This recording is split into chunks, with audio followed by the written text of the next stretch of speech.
change to a half-time pastor, and we wanted to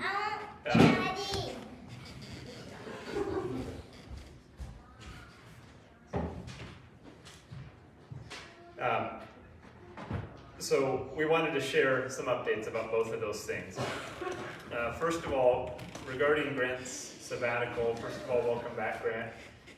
He's shared basically what he had been working on with the council now a week and a half ago or so, and just so everybody's aware, the general gist of it is that he really spent time studying and thinking about and talking with colleagues and folks back at Duke, where he did his training, about how rural congregations and churches can really sort of move into the future and still remain relevant, particularly for people in the millennial generation, which I guess I'm technically one of, though I don't know if I feel like it.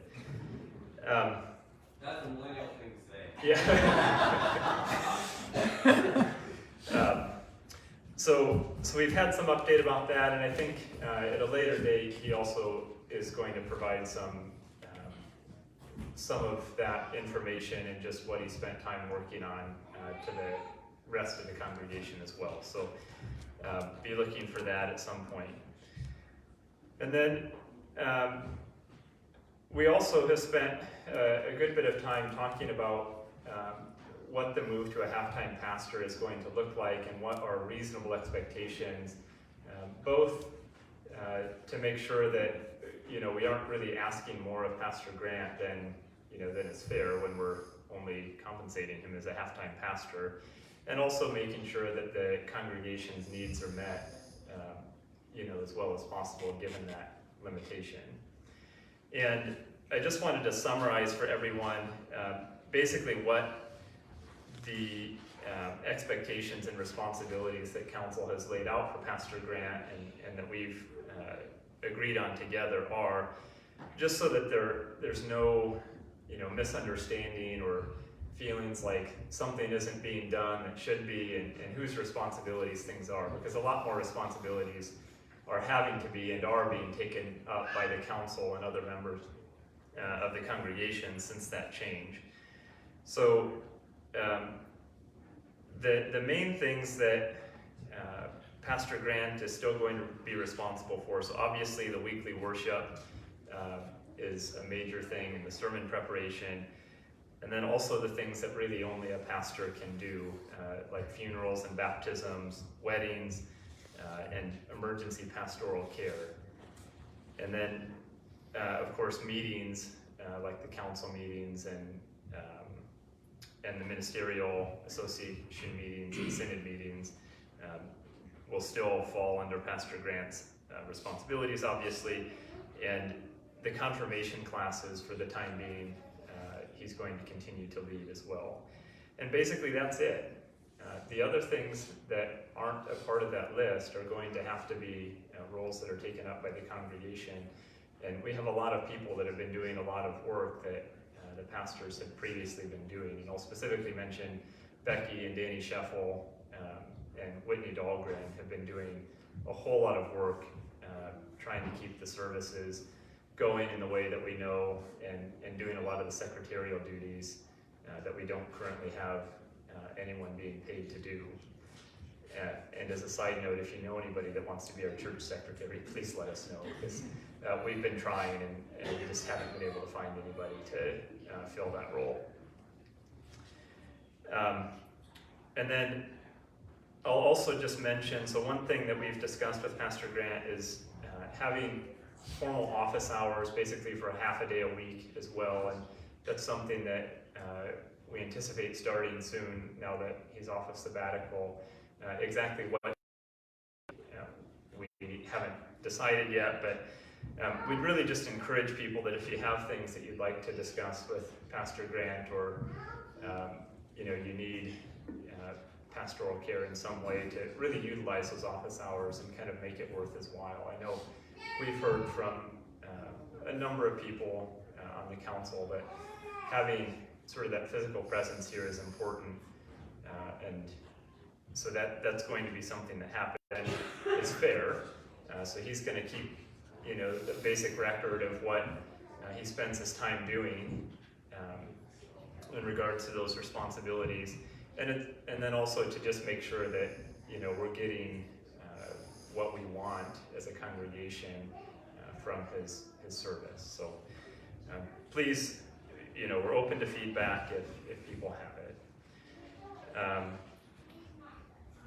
Oh, and then one last thing, I guess, the office hours idea. So obviously, because we have a half-time pastor that also has some other responsibilities, and a lot of people around here understand how farming works. So during planting and harvest seasons, there's going to have to be some flexibility with those office hours, but we plan to have that. Pastor Grant, if he isn't going to be available, plans to post that on the Facebook page so people are aware as well. So just know that we'll be flexible there. And then, let's see, I think I've covered almost everything. I think the last update, and if anybody else from the council has things that I've missed, or if anybody from the congregation has questions, I'm happy to hear them.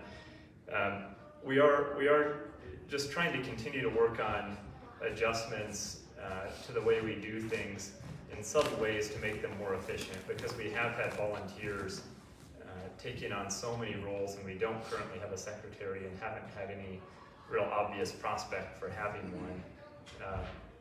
We're really trying to avoid duplicating work and trying to work on how we communicate with people in an effective way that also is efficient. And frankly, communicating with this congregation is quite difficult, because we have some people that really like email, we have some people that don't ever read email, we have some people that come on Sundays, we have some people that don't come on Sundays, and we've got a lot of moving parts all over that engage with the church in lots of different ways. So that's an ongoing challenge, but we're trying to do it in an effective way that doesn't overly burden all the people that are putting in a lot of volunteer time.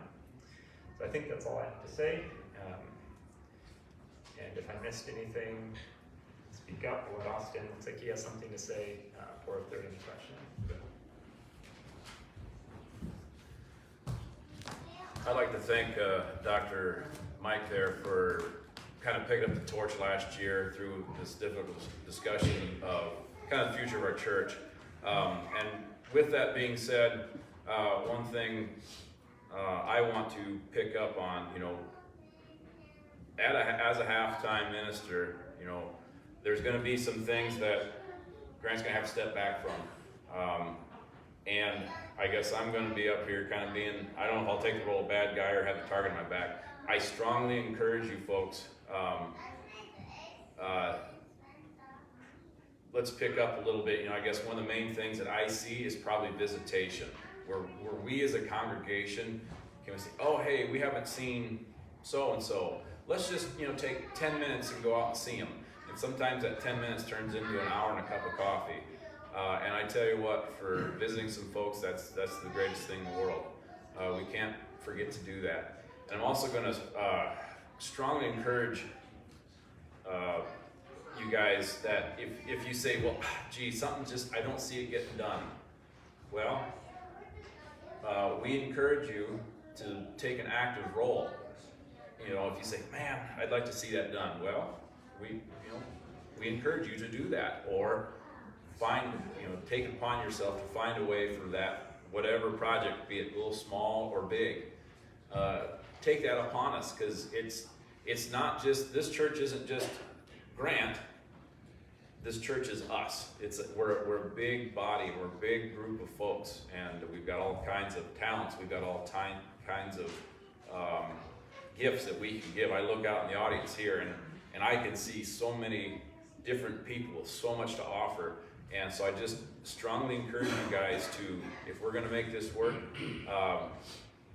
we might have to step out of our comfort zone a little bit. And I know that's something that we have not had, or we've been able to get away with. But this is going to encourage us to maybe push ourselves just a little bit more. And I think, and I know we can do it. I have been so awestruck by the way that the different folks in our church have just stepped up to the plate when we've made changes. We've got some good things going on in the community, and I just can't wait to see these things continue. So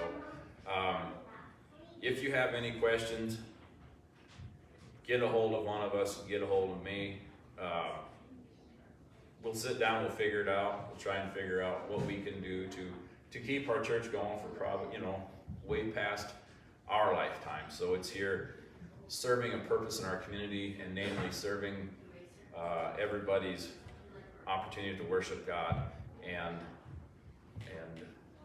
walk the walk that Jesus wants us to do in serving those and serving our spiritual needs. So I will ask, are there any questions before I get down so we can go drink the all-important Lutheran nectar of God's coffee?